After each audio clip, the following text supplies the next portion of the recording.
মা দুর্গা কাইকে পূর্ণমাসী নহলে হরি নাম যোগ্য হই পারিব না আমি করি গোটে নামে পরিশ্রম করিবা বহু প্রোগ্রাম রয়েছে দেখবে হাতির তাণ্ডব এমনি বহুত অনুষ্ঠান রয়েছে আমি শুরু করছে নারায়ণঙ্কর অনন্ত অনন্ত সমস্ত কইবা বলে তাই গুরু আনন্দ হরি হরি আচ্ছা না এই লোক মানে হরি বলটা সমস্ত কমতি কেন হ্যাঁ না বিপদে পড়বে বিপদে পড়িবে না খেয়ে দিয়ে ছাড়ি খালি হরি হরি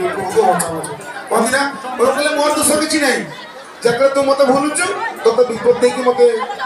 সরল করে দিছি যে মু আছে এই বিপদ মু দউছি তো পাই ভুলি যাচ্ছ সেটা তো বিপদ দউছি তো ଆମ ପାଇଁ ସେଥିପାଇଁ ପ୍ରଭୁ ଏଇ ନାମ ଯୋଗର ବ୍ୟବସ୍ଥା କରିଲେ କହିଲେ ମଣିଷ ଆସିବ ଏଠି କରିବ କହିବ ନାମ ଶୁଣିବ ନା ସମସ୍ତେ ଆପଣ କହିବେ ନିତାଇ ଗୁରୁବନ୍ଦ ହରି ହରି ଦେଖିବେ ସେଇ ନାରାୟଣଙ୍କର